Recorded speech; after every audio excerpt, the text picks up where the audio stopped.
Assalamualaikum warahmatullahi wabarakatuh.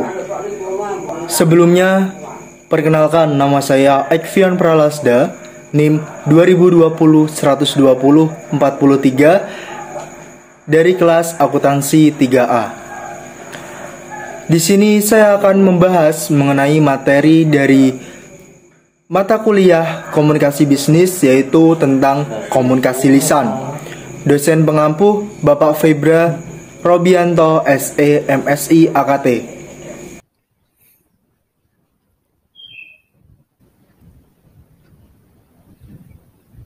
Yang pertama, di sini saya akan membahas mengenai apa sih bahasa itu. Jadi, bahasa adalah sistem simbol yang paling banyak digunakan di dalam komunikasi antar manusia sehari-hari.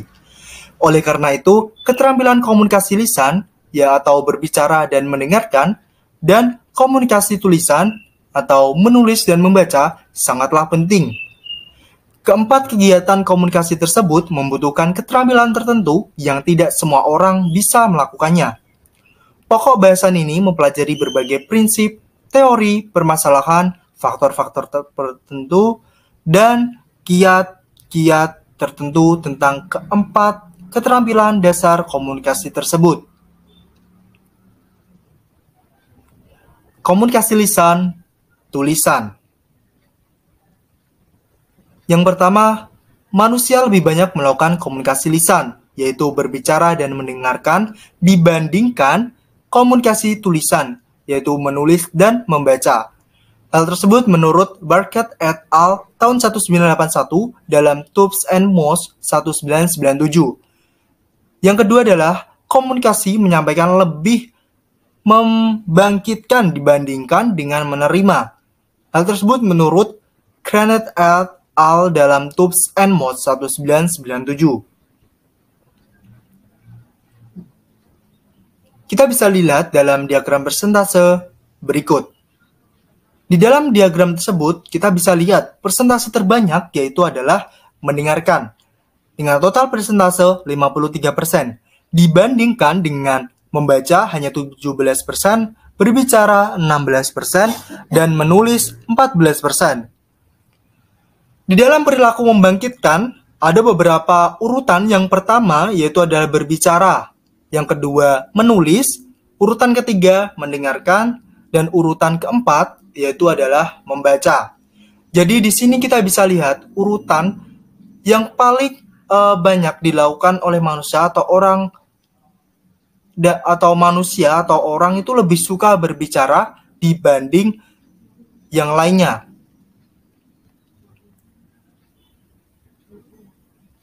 Komunikasi lisan. Komunikasi lisan adalah proses penyampaian pesan dengan cara mengucapkan kata-kata melalui suatu medium langsung kepada penerima, seperti saat orang bercakap-cakap secara tatap muka atau melalui media, seperti halnya dengan contoh telepon.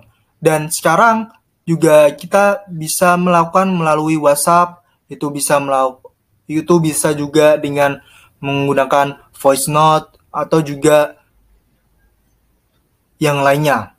Di dalam komunikasi lisan, itu keterampilan dasarnya adalah berbicara dan juga mendengarkan.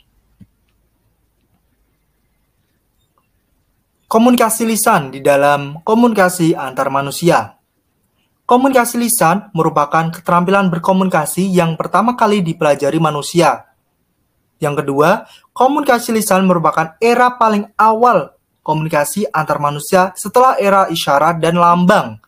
Yang ketiga, komunikasi lisan sangat berperan dalam kehidupan manusia sejak masa tradisi retorika di Yunani hingga masa pemanfaatan bagi kampanye politik, atau di era Hitler, Mussolini, dan sebagainya. Berbicara efektif. Berbicara efektif yaitu pembicaraan harus dapat didengar dan dipahami dengan baik dan benar maknanya oleh penerima. Melatih berbicara sering sulit karena yang pertama, manusia tidak memiliki alat khusus untuk bicara yang bisa dilatih secara fisik. Yang kedua, kata-kata yang dilontarkan langsung hilang di udara atau hilang begitu saja. Jenis-jenis berbicara. Yang pertama, berdasarkan situasi. Berdasarkan situasi ini ada dibagi menjadi dua, yaitu berbicara informal dan juga berbicara formal. Berbicara informal yaitu seperti tukar pengalaman, percakapan, penyampaian berita, menyampaikan pengumuman, bertelepon, dan sebagainya. Sedangkan berbicara formal itu biasanya seperti halnya dengan perencanaan dan penilaian, kemudian ada ceramah, interview, prosedur, parlementer, dan bercerita. Kalau berbicara formal itu biasanya menggunakan kalimat-kalimat yang formal. Yang kedua atau yang B adalah berdasarkan tujuan. Meliputi seperti halnya dengan berbicara menghibur, itu ada tujuannya yaitu menghibur. Kemudian ada menginformasikan, menstimulasi, kemudian ada meyakinkan, menggerakkan. Yang ketiga atau C, berdasarkan jumlah penyimak, berbicara antar pribadi atau empat mata, berbicara dalam kelompok kecil, berbicara dalam kelompok besar atau massa. Hal tersebut dapat dilihat itu adalah berdasarkan jumlah penyimak. Kemudian yang keempat atau yang D adalah berdasarkan peristiwa khusus, seperti pidato presentasi, penyambutan, pidato perpisahan, atau yang berisi kata-kata perpisahan. Selanjutnya yang E atau yang kelima, itu adalah berdasarkan metode penyampaian. Ada 4. Yang pertama, penyampaian secara mendadak atau impromptu. Mohon maaf. Yaitu tanpa rencana harus berbicara di depan suatu forum. Hal tersebut mungkin karena menggantikan pembicara yang tidak datang atau karena alasan lain. Yang kedua, penyampaian berdasarkan catatan kecil. Yang ketiga, penyampaian berdasarkan hafalan. Biasanya itu ada naskah tapi sudah dihafalkan sehingga pada saat berbicara tidak membacanya. Keempat, penyampaian berdasarkan naskah, yaitu berbicara dengan cara membacakan naskah yang dibawakan. Selanjutnya yaitu adalah berbicara efektif. Bagian mengembangkan keterampilan. Berbicara memerlukan keterampilan khusus, perlu latihan, terutama yang pertama mengkode materi ke dalam kata-kata lisan, yang kedua menyampaikannya dengan benar dan sesuai, yang ketiga mengembangkan empati terhadap pendengar.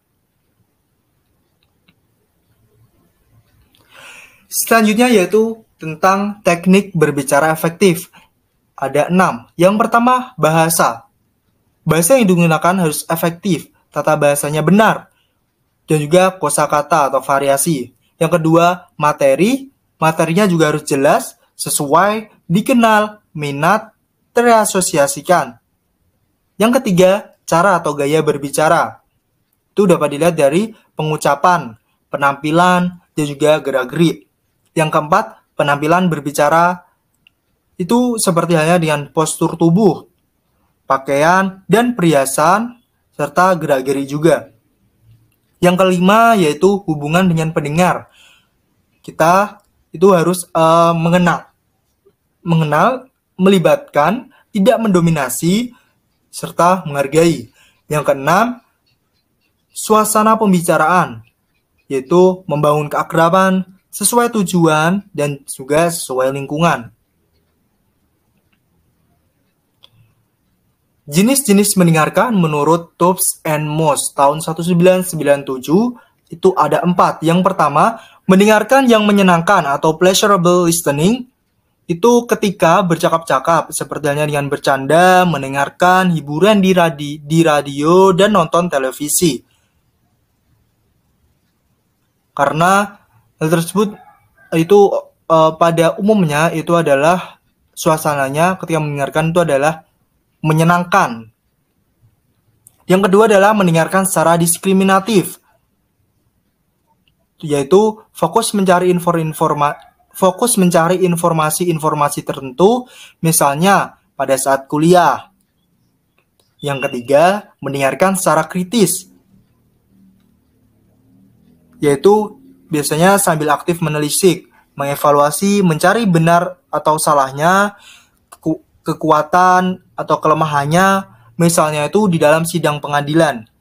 Yang keempat, mendengarkan dengan empati, mendengarkan yang tersirat, ikut merasakan emosi pembicara seperti saat mendengarkan keluh kesah teman.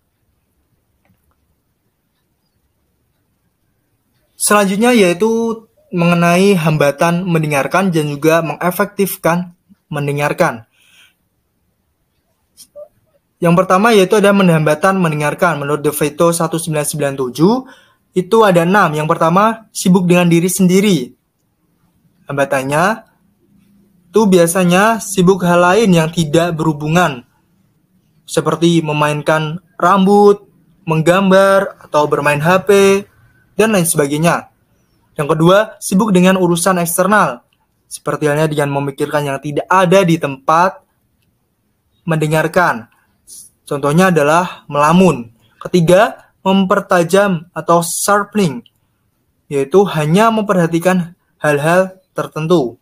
Yang 4, asimilasi atau yaitu merekonstruksi yang didengar sesuai sikap, prasangka, kebutuhan, dan nilai-nilai sendiri. Yang kelima, faktor kawan atau lawan, yaitu mendistorsi pesan karena sikap kepada pembicara. Yang keenam, mendengar yang diharapkan, yaitu mengasosiasikan yang didengar dengan sikap yang sudah terbentuk. Selanjutnya yaitu mengefektifkan mendengarkan menurut De Vito 1997. 1. Itu adalah mendengarkan partisipatif dan pasif. Yang kedua, mendengarkan secara empatik dan objektif. Yang ketiga, mendengarkan tanpa menilai dan mendengarkan secara kritis. Yang keempat, mendengarkan secara dangkal dan secara dalam. Baik, terima kasih atas perhatiannya. Mohon maaf apabila ada kesalahan dalam perkataan. Wassalamualaikum warahmatullahi wabarakatuh.